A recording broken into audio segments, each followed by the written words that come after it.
मैं एक विधवा औरत थी। मेरी 3 बेटियां थीं। मेरी तीनों बेटियां जवान हो गई थीं। एक दिन मेरे दरवाजे के पास एक भिखारी आया। उसके कपड़े फटे हुए थे। वह कहने लगा, मैं जानता हूँ आपकी 3 जवान बेटियां हैं और आप अपनी बेटियों की शादी करना चाहती हैं। मैं आपको बहुत पैसे दे सकता हूँ, लेकिन मेरी एक शर्त है। मैंने कहा, कैसी शर्त? वह कहने लगा, बदले में तुम मेरे पागल बाप के साथ एक रात गुजारोगी। मैं मान गई। जैसे ही मैं उस पागल के करीब गई, उसने अपने कपड़े फेंक दिए और मेरे ऊपर। तभी मेरी नज़र उसकी जांघों पर पड़ा। मैं बिदक कर पीछे हट गई, क्योंकि यह तो मेरा मेरा नाम सोनी है। मेरी उम्र 45 साल हो चुकी है। मुझे विधवा हुए एक अरसा बीत गया है। मेरी 3 जवान बेटियां हैं और अब तीनों ही शादी के काबिल हो गई हैं। मैं उन तीनों को उनके अपने घर का करना चाहती हूँ, मगर मैं उनके लिए दहेज इकट्ठा नहीं कर पा रही हूँ। मैंने हमेशा इज्जत की कमाई की है और इज्जत की ज़िंदगी गुजारी है। मैं मांगना पसंद नहीं करती। मैं सिलाई करके मोहल्ले के लोगों के कपड़े बनाती हूँ और इसी के बदले में अपने घर का चूल्हा जलाती हूँ। आज मैं बहुत परेशान थी। आज मोहल्ले की एक औरत कपड़े देने के लिए आई थी। मेरी बड़ी बेटी भी मेरे साथ ही काम करती थी। जैसे ही मेरी बड़ी बेटी उस औरत के लिए चाय बनाने के लिए किचन में गई, तो वो मुझे देखते हुए बोली थी, बहन, बुरा मत मानना, मगर बात सच है। तुम्हारी बड़ी बेटी बहुत बड़ी हो गई है, इसलिए जल्द से जल्द उसका रिश्ता करो, वरना ज़्यादा उम्र निकल गई तो कोई भी उससे रिश्ता नहीं करेगा। फिर किसी बूढ़े का रिश्ता ही तुम्हारी बेटी के लिए आएगा। ये बात सुनकर मैं वाकई बहुत परेशान हो गई थी। हाँ, मेरे दिमाग में ये बात थी कि मेरी बेटी 28 साल की हो गई है। अगर मैंने उसकी शादी वक्त पर नहीं की तो अच्छे रिश्ते मिलने में बहुत परेशानी होगी। आज जो बात वो औरत कह के गई, उसकी बातें मेरे दिमाग में घूमने लगी। मैंने इस बारे में तो बिल्कुल नहीं सोचा था कि अगर मैंने वक्त पर अपनी बेटी की शादी नहीं की तो कुछ साल बाद मुझे एक बूढ़े से अपनी बेटी की शादी करनी पड़ सकती है। और मैं ये किसी कीमत पर भी करना नहीं चाहती थी, क्योंकि मेरी तीनों बेटियां बेहद खूबसूरत और जवान थी। जब मेरा पति इस दुनिया से गया था तो वो दिन मेरे लिए बहुत मुश्किल रहा था। मैंने अपनी तीनों बेटियों के लिए भगवान से दुआ की थी कि मेरी बेटियों का नसीब अच्छा हो। मैंने उस दिन से लेकर आज तक अपनी बेटियों के लिए बहुत मेहनत की है। कभी उन लोगों को किसी चीज़ की कमी नहीं होने दी। आज बस मैं इतना ही चाहती हूँ कि मेरी बच्चियाँ अपने घर की हो जाए और मैं सुकून की ज़िंदगी गुजारूँ। मैं इन्हीं सोच में गुम थी कि अचानक हमारे घर का दरवाज़ा बजा। मैंने हैरान होकर घड़ी की तरफ देखा। दोपहर के 3 बज रहे थे। इस वक्त मैं और मेरी बेटियां आराम करती थी। ये बात हर क्लाइंट को पता थी, मगर इस वक्त किसी का आना मुझे बहुत ज़्यादा परेशान कर चुका था। मेरी बड़ी बेटी दरवाज़ा खोलने के लिए जाना चाहती थी, लेकिन मैंने उसे मना कर दिया। मैं उठी और चप्पल पहनकर दरवाजे के पास पहुंच गई। मैंने दरवाज़ा खोला तो सामने एक फटे पुराने कपड़ों में भिखारी खड़ा हुआ था। मैं उस भिखारी को देखते हुए बोली, अभी मेरे पास कुछ नहीं है, फिलहाल जाओ, बाद में आना। ये कहकर मैं दरवाज़ा उसके मुंह पर बंद कर देना चाहती थी। तभी अचानक वो मुझे देखते हुए बोला, अगर तुम चाहती हो कि तुम्हारी तीनों बेटियां अपने घर की हो जाए तो मेरी बात सुन लो। बहुत खूबसूरत और जवान जहान है तुम्हारी बेटियां। ऐसा ना हो कि उनका नसीब ख़राब हो जाए। मैं जो अपने घर के अंदर जाना चाहती थी, उस भिखारी की बात सुनकर हैरत के समंदर में डूब गई थी। मेरी हैरत ही ख़त्म नहीं हो रही थी।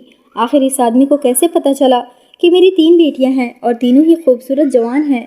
मैं कुछ कहने ही वाली थी कि उससे पहले ही वो भिखारी बोला, मैं जानता हूँ कि तुम यही सोच रही होगी कि मुझे तुम्हारे बारे में कैसे पता चला। तो इस बात की फिक्र तुम अपने दिल और दिमाग से निकाल दो, क्योंकि मुझे इस मोहल्ले के हर घर के बारे में पता है।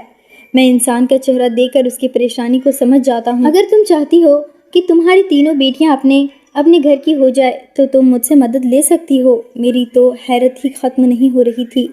मैंने कहा, तुम मेरी क्या मदद कर सकते हो? तुम तो खुद एक भिखारी हो।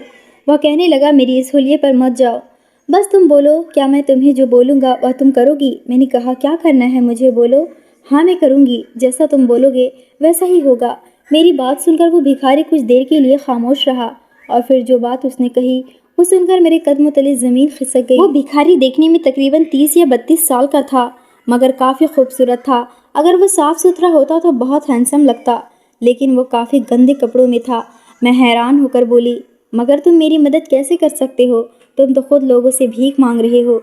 मेरी बात सुनकर वो भिखारी मुस्कुराया था और मुझे देखते हुए बोला था, ये तुम्हारी परेशानी नहीं है कि मैं भीख मांगता हूँ या फिर हाथ पैर कटवाता हूँ। तुम इतना बताओ कि क्या तुम वो करोगी जो मैं बोलूँगा। मैं उसकी बात सुनकर चुप हो गई थी।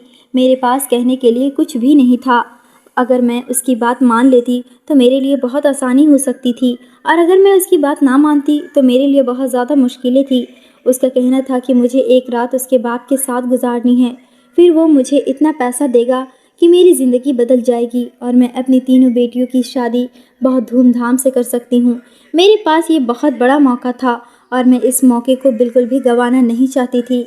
मैंने उस भिखारी की तरफ देखा और एक सांस में बोली, जैसा तुम कह रहे हो वैसा मैं करने के लिए तैयार हूँ, मगर तुम मुझसे वादा करो कि तुम वाकई मुझे बहुत पैसे दोगे। मेरी बेटियाँ बहुत तकलीफ़ में हैं और मैं उनकी शादी कर देना चाहती हूँ। मैं अपने फ़र्ज से मुक्त होना चाहती हूँ। मेरी बात सुनकर वो भिखारी पूरे यकीन से बोला, हाँ मैं वादा करता हूँ कि मैं तुम्हें इतने पैसे दूंगा कि तुम अपनी तीनों बेटियों को विदा कर सकोगी, लेकिन मेरे बाप के साथ एक रात गुजारना होगा, उनकी ख्वाहिश को पूरा करना होगा। अगर तुमने ये काम कर लिया तो मैं तुम्हें इतना अमीर बना दूंगा कि तुम हैरान रह जाओगी। मैं खामोश थी। मैंने उस भिखारी को हाँ कर दिया और उसकी तरफ देखते हुए बोली, मुझे कब चलना होगा? वह कहने लगा, अगर तुम अभी चल सकती हो मेरे साथ तो चलो, मैं तुम्हें आज ही अपने साथ लेकर चलूँगी। लेकिन मैंने कहा, अभी मेरी बेटियां जाग रही हैं, अगर मैं तुम्हारे साथ जाऊंगी तो वो मुझसे सवाल करेंगी, इसलिए तुम अभी लौट जाओ। कल मुझे लेने के लिए आ जाना, मैं कोई ना कोई बहाना बनाकर तुम्हारे साथ चलूंगी। मेरी बात सुनकर उस भिखारी ने सिर हाँ में हिलाया और मेरे दरवाजे से चला गया। मैं अजीब उलझन में फंसी हुई थी, क्या मुझे ये काम करना चाहिए या नहीं। मेरी उम्र 45 साल हो गई थी। मेरे दिल से सभी इच्छाएं मर चुकी थी और इस उम्र में किसी मर्द का मेरे पास आना मुझे तकलीफ भी दे सकता था। लेकिन मैं फ़िलहाल इस तकलीफ़ के बारे में ज़्यादा सोचना नहीं चाहती थी। मुझे सिर्फ़ और सिर्फ पैसे चाहिए थे और पैसे की वजह से ही मैं ये सब कुछ करने के लिए तैयार हो गई थी। मैं घर के अंदर गई तो मेरी बड़ी बेटी मुझे ही देख रही थी। मैं बुरी तरह डर गई थी कि कहीं वो मेरी और उस भिखारी की बातें सुन तो नहीं ली, लेकिन उसने ना हमारी बात सुनी और ना ही उस भिखारी को देखा। वह पूछने लगी, माँ आप बाहर क्या कर रही थी? किससे बातें कर रही थी? तभी मैंने कहा, वो कुछ नहीं, मेरी दोस्त आई थी, कपड़ों का ही पूछ रही थी, लेकिन मैंने अभी मना कर दिया है। पहले से ही कितने कपड़े रखे हुए हैं, पहले उस माल को पूरा करेंगे फिर नया माल लेंगे। मेरी बेटी कहने लगी, सही किया आपने, पहले का काम तो ख़त्म कर लें। अच्छा मैं सो रही हूँ। इतना कहकर वह लेट गई और जल्दी ही गहरी नींद में सो गई। मैं भी दोपहर के वक्त सोया करती थी, लेकिन आज उस भिखारी की बात सुनकर मेरी नींद उड़ गई थी और मैं लगातार उसके बारे में ही सोचती जा रही थी। वक्त गुजरता जा रहा था और मैं किसी भी कीमत पर अपने अंदर हिम्मत नहीं जुटा पा रही थी। मेरा दिल कर रहा था कि मैं ये बातें अपनी बेटियों को बताऊं, लेकिन मुझे ये भी पता था कि जब मेरी बेटियों को इस बारे में पता चलेगा कि उनकी माँ क्या काम करने के लिए जा रही है तो वो मुझसे नफरत करने लगेंगी। इसलिए मैंने चुपचाप अपना काम करना था। धीरे धीरे रात गुजरती जा रही थी, लेकिन मेरी धड़कनें बिल्कुल भी काबू में नहीं आ रही थी। सुबह का सूरज जैसे ही निकला, मैं तुरंत उठ गई। मेरी तीनों बेटियां भी जाग चुकी थी, क्योंकि हम सुबह सवेरे ही सारे काम निपटा लिया करते थे। मैं तैयार हो रही थी, तभी मेरी बड़ी बेटी फौरन मुझसे बोली, मम्मी कहाँ जाने की तैयारी कर रही हो? काम तो इतना पड़ा हुआ है, आप कब तक वापस आ जाओगी? मैंने एक नज़र उसके वजूद पर डाली और धीरे से बोली, एक बहुत ज़रूरी काम से जा रही हूँ, तुम दुआ करना कि कामयाब होकर आऊँ, बाकी आकर देखती हूँ, तुमसे जितना हो सकता है तुम कर लेना। मेरी बात सुनकर वो फौरन मान गई और मैं जल्दी से अपने शरीर पर काली चादर लपेटकर सड़क पर जाकर खड़ी हो गई, क्योंकि अगर वो भिखारी हमारे मोहल्ले में आकर मुझे ले जाता तो सारी औरतें मुझे उसके साथ जाते हुए देख सकती थी और मेरी बेटियों को भी मुझ पर शक हो सकता था, और मैं ये शक किसी पर भी जाहिर नहीं करना चाहती थी कि मैंने अपनी बेटियों की शादी करवाने के लिए किसी मर्द के साथ रात गुजारी है। मेरे सोचने के बिल्कुल ठीक मुताबिक थोड़ी देर बाद वो भिखारी मुझे सामने से आता हुआ नजर आया। उसने आज भी फटे पुराने कपड़े पहन रखे थे, चेहरा भी बहुत ख़राब लग रहा था। मैंने खामोशी से सिर झुका लिया था। वो भिखारी मेरे पास आया और अपने पीछे आने के लिए इशारा किया। मैं भी जल्दी से उसके पीछे चल पड़ी ताकि मैं उसके बाप के पास जल्द से जल्द पहुंच जाऊं और उसका काम पूरा करके पैसे ले लूं। मुझे बार बार एक तवायफ का गुमान हो रहा था, लेकिन मैं अपना सिर झटक रही थी। औलाद के लिए इंसान को बहुत कुछ करना पड़ता है, मगर औलाद इंसान को आखिर में कुछ भी नहीं देती सिवाय जलील करने के। मगर मुझे यकीन था कि मेरी बेटियां मेरे साथ कभी भी गलत नहीं करेंगी, बल्कि मेरा बहुत ख्याल रखेंगी और मुझसे बहुत प्यार करेंगी। वो भिखारी मुझे सामने खड़ी हुई गाड़ी के पास ले गया। मैं हैरान थी कि इतनी बड़ी गाड़ी किसकी हो सकती है। मैं हैरत के समंदर में डूबी हुई थी। वो भिखारी मुझे देखते हुए बोला, इस गाड़ी में आप बैठ जाएं, मैं एक काम करके आता हूँ। मैं हैरान हुई और उसकी तरफ देखते हुए बोली, ये गाड़ी वाकई आपकी है? उसने सिर हाँ में हिलाया और दूसरी तरफ चल पड़ा। मैंने गाड़ी का दरवाज़ा डरते डरते खोला और मेरी बिल्कुल सोचने के उलट दरवाज़ा खुला हुआ था, यानी वो भिखारी सच बोल रहा था। मैं खामोशी से गाड़ी के अंदर बैठ गई और भगवान से अपने लिए और अपनी बेटियों के लिए बेहतरी की दुआ मांग रही थी। मेरी लबों पर सिर्फ और सिर्फ अपनी औलाद के नसीब की दुआ थी। थोड़ी देर बाद वो भिखारी आया और मेरे बराबर में बैठ गया। उसके कपड़े बदल चुके थे, वो आम लिबास में था। उसे देखकर मैं हैरान रह गई थी। वो बहुत खूबसूरत मर्द था। वो मुझे पूरी तरह नज़रअंदाज किए गाड़ी चला रहा था। मैंने उससे बात करने की कोशिश की, लेकिन उसने मुझसे कोई बात नहीं की। अपने घर पहुंचने से पहले वो मेरी तरफ देखते हुए बोला, मेरे बाप की तरफ से अगर मुझे कोई शिकायत मिली तो मैं आपको कुछ भी नहीं दूंगा, बल्कि आपके साथ बहुत बुरा करूंगा। मैं हैरान रह गई थी, क्योंकि मुझ पर अब ये आदेश था कि मैं इसके बाप को खुश कर दूं, और ना कर पाई तो वह मुझे एक फूटी कौड़ी भी नहीं देगा। उसके पास इतनी बड़ी गाड़ी थी, अचानक से कपड़ों का बदल लेना, ये बातें मेरी समझ से बाहर थी। थोड़ी देर बाद गाड़ी एक बहुत बड़े बंगले के सामने रुकी। मैंने सोचा शायद उसका बाप यहाँ पर सर्वेंट क्वार्टर में रहता होगा, मगर मुझे मालूम नहीं था कि मेरे बराबर में बैठा हुआ शख्स भारत का जाना माना बिजनेसमैन है और उसका बाप भी किसी से कम नहीं है। हम दोनों एक साथ ही उस बंगले में दाखिल हुए। मैं बंगले की खूबसूरती में पूरी तरह खो गई थी। मैं फटी फटी निगाहों से चारों तरफ देख रही थी। मैंने इतनी खूबसूरत जगह अपनी पूरी जिंदगी में नहीं देखी थी। मैं कुछ कहती उससे पहले ही उस आदमी ने मेरा हाथ पकड़ लिया और अंदर की लेकर जाने लगा, और मेरी आंखें अभी तक इधर उधर घूम रही थी, क्योंकि आज से पहले ना तो मैंने इतना बड़ा घर देखा था और ना ही उसमें सजा हुआ सामान। उस भिखारी का इस तरह से मेरा हाथ पकड़ना मुझे होश की दुनिया में ले आया। मैंने उसकी तरफ देखते हुए सवाल किया कि ये घर किसका है, वो गाड़ी किसकी थी, और तुम कौन हो? उस भिखारी ने मेरी तरफ एकटक बड़े गौर से देखा और कहा, फालतू का सवाल तुम मुझसे ना ही करो तो अच्छा है। आपने वादा किया था कि आप मेरे बाप के साथ एक रात गुजारोगी और मैं इसके बदले आपको बहुत पैसे दूंगा। वो देखो मेरा बाप वहाँ सामने बैठा हुआ है, जाओ और उसे खुश करो। अगर मुझे मेरे बाप की तरफ से कोई भी शिकायत मिली तो याद रखना, मैं 1 रुपया भी आपको नहीं दूंगा, बल्कि जलील करके यहाँ से बाहर निकालूंगा। वो बड़ी सख्त आवाज़ में मुझे बोला और मैं फटी फटी निगाहों से उसके बदलते रूप को देख रही थी। कल जब इस इंसान से मेरी मुलाकात हुई थी तब ये मेरे साथ बहुत अच्छा बर्ताव कर रहा था, लेकिन अब अचानक से उसका बदल जाना मुझे हैरत के समंदर में डुबो चुका था। मैं कुछ कहती उससे पहले ही वह ऊपर की ओर बढ़ गया था। मेरे शरीर में अचानक से कपकपी छा गई थी, लेकिन उसकी बात भी सही थी। मुझे पैसे की ज़रूरत थी और अब किसी भी कीमत पर अपने कदम पीछे नहीं हटा सकती थी। मेरे सिर पर 3 जवान बेटियां का बोझ था। मैंने गहरी सांस लेते हुए खुद को संभाला और धीरे धीरे उस आदमी के पास पहुंची।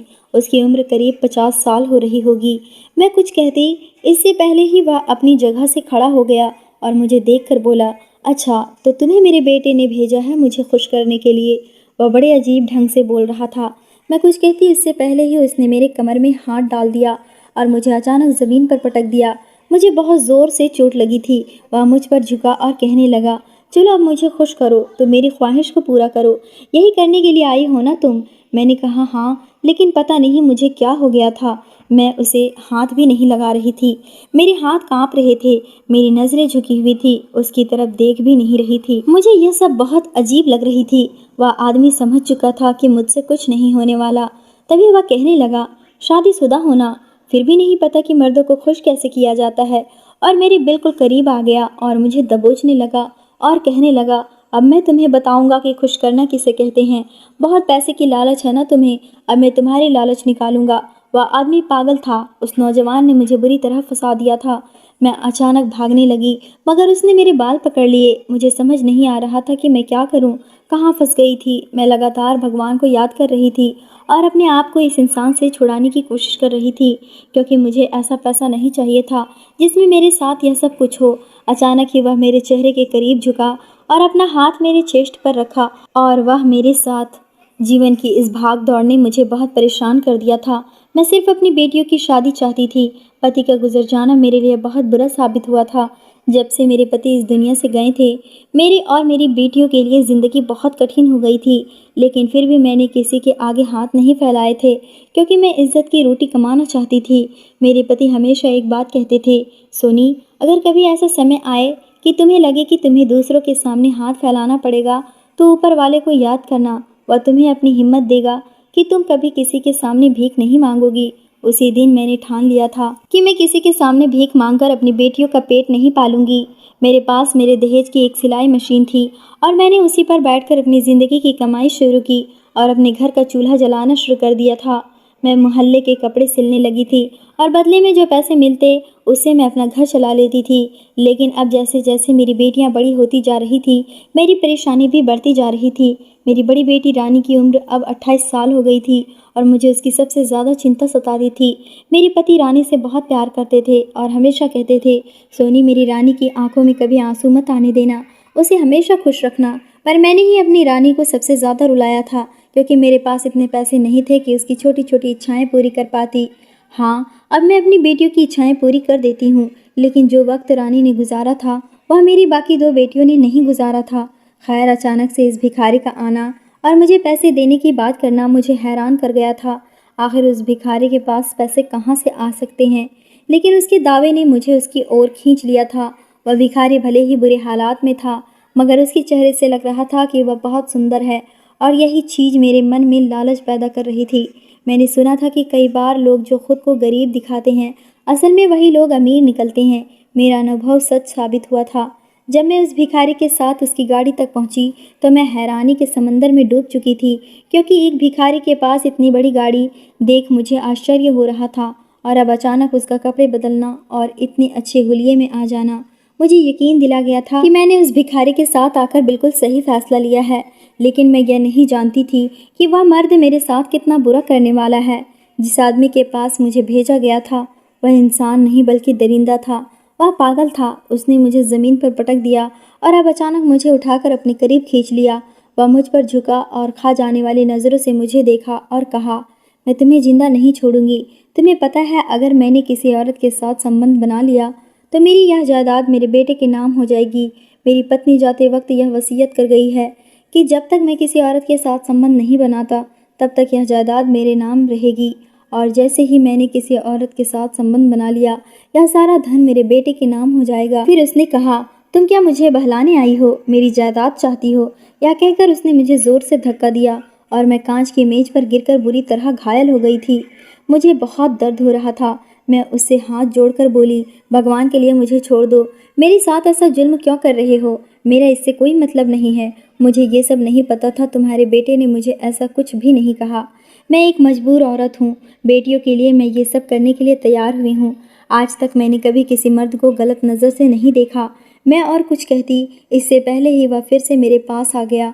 मैं अब चिल्लाने लगी थी और भागकर उस बूढ़े आदमी के पैरों में बैठ गई। उसके आगे हाथ जोड़ते हुए बोली, तुम किसी के साथ संबंध नहीं बनाना चाहते तो मत बनाओ। मुझसे भी कुछ मत करो, बस मेरी मदद कर दो। मुझे पैसे चाहिए। मुझे अपनी 3 बेटियों की शादी करनी है। मैं तो यहाँ मजबूरी में आई हूँ। मेरी मजबूरी को समझो। वह बूढ़ा जो मुझ पर फिर से हाथ उठाने ही वाला था, एकदम अपनी जगह पर रुक गया और चुपचाप बैठ गया। उसका शांत हो जाना मुझे हैरान कर रहा था। कुछ देर बाद वह मुझे देखते हुए ऐसी बात बताई कि सुनकर मेरे रोंगटे खड़े हो गए। मैं मना करते हुए बोली, नहीं, यह किसी भी कीमत पर नहीं होगा। मैं यह नहीं करूँगी। तुम भी पागल हो और तुम्हारा बेटा भी। लेकिन अचानक उस बूढ़े आदमी ने मेरे बालों को अपने मजबूत हाथों में पकड़ लिया और मुझे करीब खींचते हुए बोला, देखो, यही तुम्हारे लिए सबसे अच्छा फैसला है। इससे तुम्हारे लिए भी आसानी हो जाएगी और मुझे भी अपने बेटे से छुटकारा मिल जाएगा। तुम निराश नहीं होगी, मैं वादा करता हूँ। वह आदमी मुझे बहुत अजीब लगा। कहने को तो वह पागल था, लेकिन उसकी बातें समझदारी भरी लग रही थी, जिससे मैं चुप हो गई थी। मैंने उस आदमी से कुछ वक्त मांगा, जबकि वह सिर हिलाते हुए बोला, पर ज़्यादा समय नहीं, सिर्फ 2 दिन। मैं तुम्हारी ज़िंदगी बर्बाद कर दूंगा, क्योंकि जो भी औरत मेरे पास आती है उसे मैं बर्बाद कर देता हूँ। यही मेरा काम है। मैं हर उस औरत को बर्बाद करूँगा जो अपने शरीर का सौदा चंद पैसों के लिए करती है। मेरा मन कर रहा था कि मैं यहाँ से भाग जाऊँ, क्योंकि मुझे कुछ समझ नहीं आ रहा था। मैं चुपचाप उस घर से बाहर निकल आई। मेरी आंखों से आंसू बह रहे थे। मैं किस मुसीबत में फंस गई थी। बाहर आई तो ड्राइवर मुझे छोड़ने के लिए खड़ा था। मैं चुपचाप गाड़ी में बैठ गई। घर से कुछ दूर पहले ही मैंने गाड़ी रोकने के लिए कह दिया और चुपचाप अपने घर के अंदर चली गई। घर में दाखिल हुई तो मेरी बेटियां बरामदे में बैठी हंसी मजाक कर रही थी। मैं चुपचाप अपने कमरे में जाकर बैठ गई। मेरा दिमाग काम नहीं कर रहा था। एक तरफ मेरी बेटियां थी और दूसरी तरफ वह आदमी था। क्या मुझे यह करना चाहिए था? अगर मेरी बेटी रानी की ज़िंदगी बर्बाद हो गई तो मैं क्या करूँगी? उस बूढ़े आदमी का कहना था कि अगर तुम अब चैन से जीना चाहती हो तो तुम्हें मेरे बेटे से अपनी किसी एक बेटी की शादी करानी होगी। इस तरह तुम्हारे लिए भी आसानी हो जाएगी और मेरे लिए भी। जबकि मैं अजीब कश्मकश में फंस गई थी। वह लड़का देखने में बहुत खूबसूरत था, उनके पास धन दौलत सब थी, मगर जब बाप पागल था तो बेटा भी पागल हो सकता था। उसका अंदाज यही जताता था। वह लालच में आकर हर औरत की ज़िंदगी को बर्बाद कर रहा था। क्या मुझे ये करना चाहिए था? मैं सोच सोच कर अजीब मुसीबत में डूब गई थी। 2 दिन कैसे गुजर गए पता ही नहीं चला, मगर मैं अब तक कोई फैसला नहीं कर पाई थी। मैं अपनी बेटी रानी की तरफ देखती तो मेरा दिल मचल जाता था कि मुझे ये नहीं करना चाहिए, मगर जब मैं ये सोचती कि अगर मैंने फ़ैसला नहीं लिया तो वह आदमी मेरी जान निकाल लेगा। कांच की टेबल पर गिरने की वजह से मुझे काफ़ी चोट आई थी और मैंने ये जख्म अपनी बेटियों से छुपा लिए थे ताकि उन्हें तकलीफ़ ना हो। वक्त गुजरता जा रहा था और मैं कोई फ़ैसला नहीं ले पाई थी। शाम के 7 बजे हमारे घर का दरवाज़ा बहुत बुरी तरह किसी ने बजाया था। मेरा दिल धड़क उठा था। सुबह से ही मैं बहुत घबराई हुई थी, अपनी बेटियों को एक कोने में छिपाया हुआ था। मेरी बेटियां भी हैरान थी कि मैं इस तरह का रवैया क्यों कर रही हूँ, लेकिन कोई भी मेरी परेशानी से वाकिफ नहीं था। कुछ देर बाद फिर से किसी ने दरवाजे को बजाया। मेरी तीनों बेटियां बरामदे में आकर मेरे साथ ही बैठ गई थी। हम चारों माँ बेटियां परेशान नज़रों से दरवाज़ा देख रहे थे। अब अचानक दरवाज़ा तोड़ा जा रहा था। मुझे घबराहट बहुत ज़्यादा हो रही थी। मेरा दिल चाहता था कि मैं अभी के अभी ख़त्म हो जाऊं, क्योंकि मैं जानती थी कि आगे का मंजर मुझे अब क्या देखना है। मुझे हैरानी इस बात पर थी कि मोहल्ले वाले कुछ क्यों नहीं कर रहे। हालांकि उन्हें मालूम था कि इस घर के अंदर 4 औरतें मौजूद हैं और थोड़ी देर बाद ही हमारा दरवाज़ा टूटकर गिर गया था। घर के अंदर आने वाला आदमी कोई और नहीं बल्कि वही 50 साल का बूढ़ा आदमी था। वह मुझे देखकर मुस्कुराया था। उसने पैंट कोट पहना हुआ था। उसकी शख्सियत बहुत असरदार लग रही थी। मेरा दिल बेखुदी से धड़क उठा था। मैं फ़ौरन अपनी बेटियों के आगे आकर खड़ी हो गई थी और उस बूढ़े की तरफ देखते हुए बोली थी, मैं आपका मांग पूरा नहीं कर सकती, आप यहाँ से जा सकते हैं। मैं आपकी बहुत इज्जत करती हूँ। अगर आपने मेरे साथ कुछ भी करने की कोशिश की तो मैं शोर मचाकर पूरा मोहल्ला इकट्ठा कर लूँगी। वहीं वह बूढ़ा शख्स ठहाका लगाकर हंसा था और बाहर की तरफ इशारा करते हुए बोला था, तुम क्या मोहल्ला इकट्ठा करोगी? मैं पहले ही मोहल्ला इकट्ठा कर चुका हूँ। शादी तुम्हें हर हाल में करनी होगी, वरना तुम जानती हो मेरे पास कितनी ताकत है। मुझे ये सब देख बहुत हैरानी हो रहा था। मैं बेवजह एक मुसीबत में फंसी हुई थी। आज मुझे समझ आया था कि लालच बहुत बुरी बला है। उस भिखारी की बातें सुनकर मैंने लालच कर लिया था और अब लालच की सज़ा मेरे सामने खड़ी थी। वह बूढ़ा एक बार फिर मेरे करीब आया था। वह मुझे मारता इससे पहले ही मेरी बेटी रानी आगे आई थी और उस बूढ़े को देखते हुए बोली थी, अंकल क्या परेशानी है, आप ये सब तमाशा क्यों लगा रहे हैं? वहीं वह बूढ़ा रानी की तरफ देखते हुए बोला था, इसी लड़की की शादी करनी है तुम्हें? मैं तड़प कर बोली थी, रानी अपनी बहनों को लेकर अंदर जाओ, मैं सब चीज़ें देख लूँगी। मगर रानी ने मुझे खामोश करवा दिया था। मेरी बेटी बहुत हिम्मत वाली थी, ये बात मुझे पता थी। वह बोली थी, मम्मी बस मैं देख लूँगी कि किससे शादी करनी है। आप कौन हैं? आप मेरी माँ के बारे में अब एक शब्द नहीं कहेंगे, दूर होकर बात करें। मेरी बेटी बहुत हिम्मत वाली थी, वह मुझसे ज़्यादा बहादुर थी। जबकि वह बूढ़ा शख्स कुछ पल के लिए खामोश हो गया था।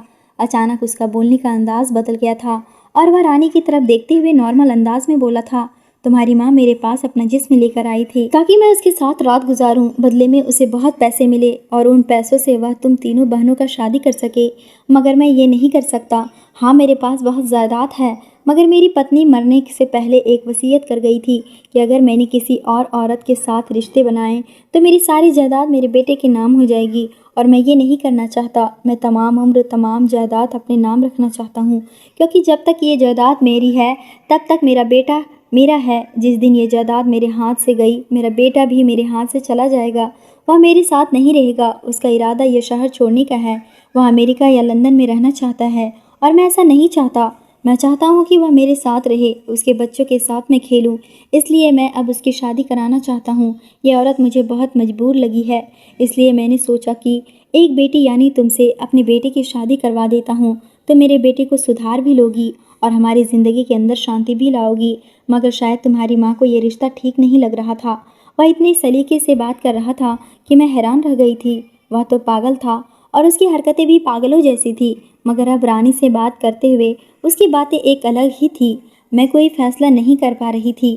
तभी अचानक रानी ने कहा, मुझे आपका फ़ैसला मंजूर है, लेकिन अगर आपके बेटे ने मेरे साथ कुछ भी गलत किया तो मैं एक पल भी आप लोगों के साथ नहीं रहूंगी। इस बूढ़े ने रानी और मुझसे वादा किया था कि ऐसा कुछ नहीं होगा। शादी की तैयारियां जोरों पर चल रही थी। उसका बेटा राजी नहीं था, मगर जब उसने रानी से मुलाकात की और उससे बात की तो वह भी राजी हो गया था, क्योंकि रानी बहुत समझदार लड़की थी। उसकी उम्र 28 साल थी और एक 28 साल की लड़की समझदार होती है। शादी हो गई थी, मगर मैं बहुत ज़्यादा डरी हुई थी। विदाई करते वक्त मैंने उस बूढ़े आदमी से बहुत मिन्नतें की थी कि मेरी बेटी को दुख न देना, ये मेरी बहुत लाडली है, उसने बहुत मुश्किल वक्त गुजारा है। और भगवान का शुक्र था, मैंने जितनी दुआएं अपनी इस बेटी के लिए मांगी थी वो सब कबूल हो गई थी। रानी को उस नौजवान आदमी ने बहुत खुश रखा था।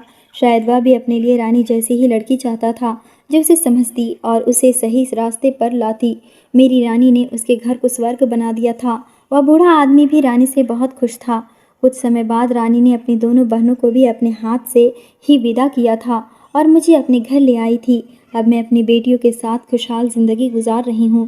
बेशक लालच एक बुरी बला है और जो लोग सब्र करते हैं ऊपर वाला उन्हें फल देता है। मेरी रानी ने सब्र किया तो उसे पति की शक्ल में बेहतरीन फल मिला है। दोस्तों, कहानी कैसी लगी कमेंट करके ज़रूर बताएं। वीडियो को लाइक और चैनल को सब्सक्राइब ज़रूर करें।